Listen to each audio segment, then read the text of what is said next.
अस्सलाम वालेकुम। मैं आपका मेज़बान समी इब्राहिम और आप देख रहे हैं हमारा यूट्यूब और फेसबुक चैनल।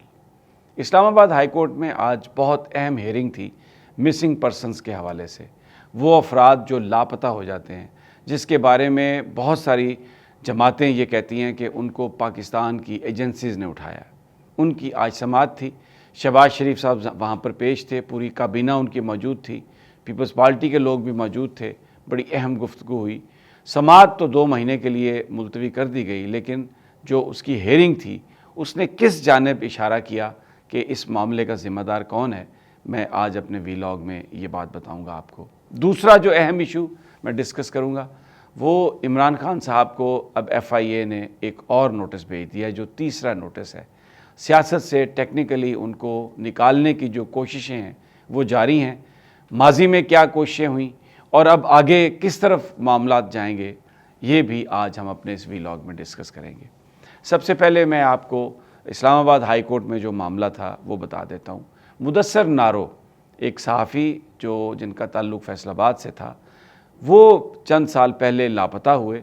उनके अहल खाना ने इल्ज़ाम लगाया कि उनको एजेंसियों ने उठा लिया। मुदस्सर नारो की फैमिली एहतजाज करती रही, लेकिन पिछले साल उसकी बीवी का भी इंतकाल हो गया। अब उसका एक छोटा सा बच्चा है जिसको मुदस्सर नारो की वालदा जो हैं वो लेकर जाती हैं। पिछले 50 दिनों से एक कैंप एहतजाजी लगाया हुआ था। कल सारी काबीना कोयटा में गई और वो जो कैंप में जो एहतजाज था उसको ख़त्म किया गया। ये मिसिंग पर्सन के हवाले से था। तो आज शहबाज शरीफ साहब वज़ीर-ए-आज़म पेश हुए अदालत में। अतर मिनुल्लाह साहब ने, चीफ जस्टिस साहब ने अपने रिमार्क्स में ये कहा कि ये बहुत पुराना मसला है और ये जो पॉलिसी थी ये मुशर्रफ के ज़माने की थी, जब रियासत लोगों को उठाती थी ये समझ के कि ये वतन दुश्मन है, और अब आप इलेक्टेड लोग हैं, अभी भी ये पॉलिसी चल रही है। तो या आप अब मुझे इस बात पर हैरत है कि आपने उस पॉलिसी को ख़त्म नहीं किया। आप चीफ़ एग्जेक्टिव हैं तो आप ही इसके ज़िम्मेदार होंगे, क्योंकि लोगों की प्रोटेक्शन जो है वो हुकूमत की ज़िम्मेदारी है। आप वज़ीर-ए-आज़म हैं और सूबों के एग्जेक्टिव जो हैं वो सूबों के लोगों के अंदर उनकी जो सलामती है उसके ज़िम्मेदार है। जो वहाँ पर गुफ्तगू हुई उसमें वज़ीर कानून ने ये बात कही कि ये बड़ा अहम इशू है, बहुत सारी बारूदी सुरंगें बिछी हुई हैं, हम उनको निकालने की कोशिश कर रहे हैं, हमें थोड़ा टाइम दे दें, हम इसको हल करेंगे। शहबाज शरीफ साहब ने भी यही बात कही, लेकिन उन्होंने कोई इस हवाले से जवाब नहीं दिया। उन्होंने कहा कि मैंने बलोच जो स्टूडेंट्स हैं उनको लैपटॉप दिए, बलोचों के साथ हमने इमदाद दी, उनको स्कॉलरशिप दिए और हम उनकी दादरसी की कोशिश कर रहे हैं। जो उनके साथ जो ज़्यादती हो रही है उसको हम बेहतर करने की कोशिश कर रहे हैं। ये आज की जो हेयरिंग थी 2 महीने के लिए समाअत जो है वो मुलतवी हुई। अब नवंबर में ये इसकी दोबारा समाअत होगी। लेकिन जो अहम बात है कि हमारी ये जो हुकूमत है जिसको शहबाज शरीफ साहब लीड कर रहे हैं, वज़ीर दाखिला भी मौजूद थे, वज़ीर कानून मौजूद थे, ये सब अपनी गुफ्तगू में तासुर ऐसा दे रहे थे जैसा ये मामला इनसे बड़ा है, कोई और इसका ज़िम्मेदार है। फ़रतुल्लाह बाबर साहब ने भी बोलने की कोशिश की कि पार्लियामान ने तो लेजिस्लेशन बना के दे दी थी, तो लेकिन हम तो तब यही समझते थे कि ये एजेंसियां इसको सब कुछ कर रही हैं। तो फ़रतुल्लाह आज जो अतर मिनुल्लाह साहब ने ये बात कही कि अगर मेरा रजिस्ट्रार कुछ करेगा हरकत तो इसका ये मतलब नहीं है कि ये ख़राबी कर रहा है, इसका मतलब ये है कि ज़िम्मेदारी मुझ पर आती है।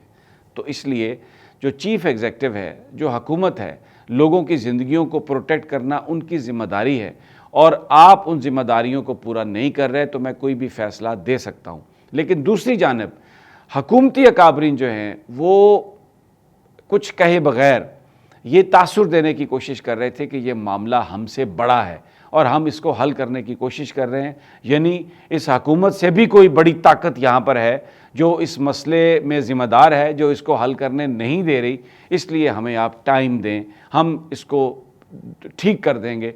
आज़म अज़ीज़ तारड़ साहब ने तो कहा कि बारूदी सुरंगें यहाँ पर बिछी हुई हैं। ये जो आज हुकूमत का ये जो उन्होंने तासुर दिया, मेरी बहुत सारे वकला से बात हुई और उनका सबका ये कहना था कि ये हमारे इदारों को, हमारी एजेंसियों को नाम लिए बग़ैर अगर आप मुलव्वस करने की कोशिश करते हैं इस मामले में, तो ये हुकूमत की नाकामी है। پوری دنیا میں ہم نے یہ دیکھا ہے کہ قوانین میں تبدیلیاں کر لی جاتی ہیں. جب دہشت گردی کا معاملہ امریکہ میں ہوا تھا تو وہاں پر پیٹریوٹ ایکٹ آ گیا تھا. جو کانگریس تھی وہ اپنی ایجنسیوں کے پیچھے جا کے کھڑی ہوئی, اپنی فوج کے پیچھے جا کے کھڑی ہوئی, اور جو وہ کر رہے تھے اس کو انہوں نے قانونی پروٹیکشن دیا. اسی طرح گوانتانامو بے میں جیلیں بنائی گئیں, وہاں پر فوجی کمیشن گئے, تو اس کے لیے جو لیجسلیشن تھی عدالتوں نے بھی اختیار دیا, عدالتوں نے بھی ٹائم دیا کانگریس کو. تو پوری سوسائٹی نے دہشت گردی کے خاتمے کے لیے اپنا رول ادا کیا تھا.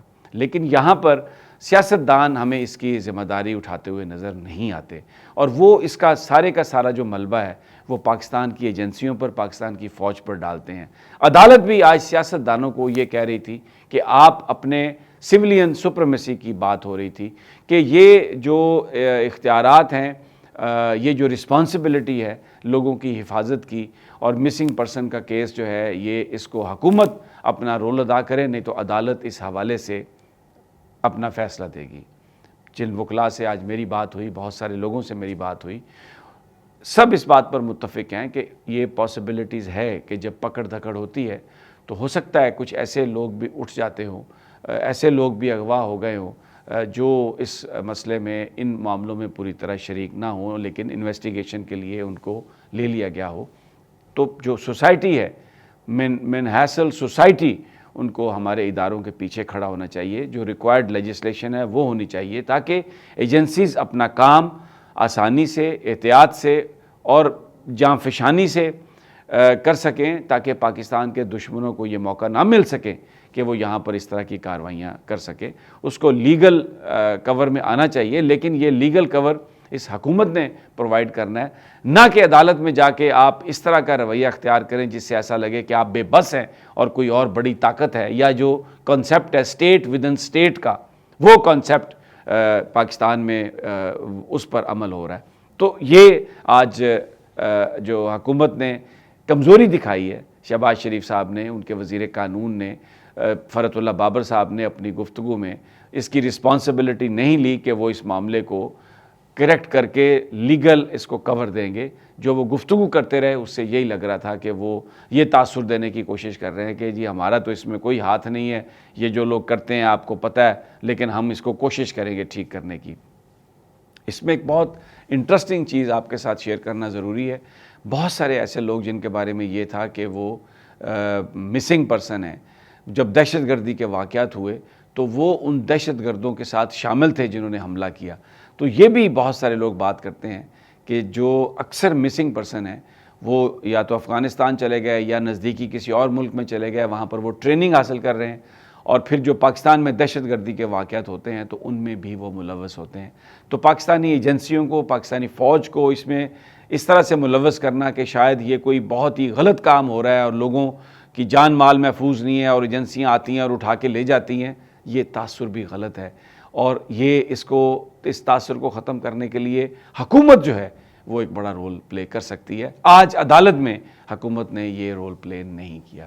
اب ایف آئی اے پر آ جاتے ہیں. جو عمران خان صاحب کے بڑے بڑے جلسوں کو دیکھ کے, ان کی سیاسی طاقت کو دیکھ کے ایک خوفزدگی کا عالم ہے اس حکومت پر, اور وہ عمران خان کو ٹیکنیکلی ناک آؤٹ کرنے کی کوشش کر رہے ہیں. اور آج ایف آئی اے نے بھی کل اپنا تیسرا نوٹس انہیں دے دیا کہ جو فنڈنگ کا کیس ہے اس میں وہ ریکارڈ مانگ رہے ہیں, جبکہ عمران خان صاحب ان کو جواب دے چکے ہیں کہ ایف آئی اے اس چیز کی مجاز نہیں. تیسرا نوٹس بھیج دیا ایف آئی اے نے, اس کے بعد گرفتاری کا مرحلہ ہوتا ہے.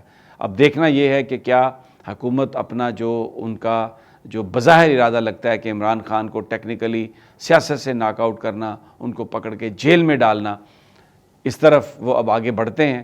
یہ آنے والے جو چند دن ہیں اس حوالے سے بہت اہم ہیں, اور انشاءاللہ ہم آپ کو تازہ ترین سے آگاہ کرتے رہیں گے. اجازت دیجیے, اگلی ویڈیو تک اللہ نگہبان.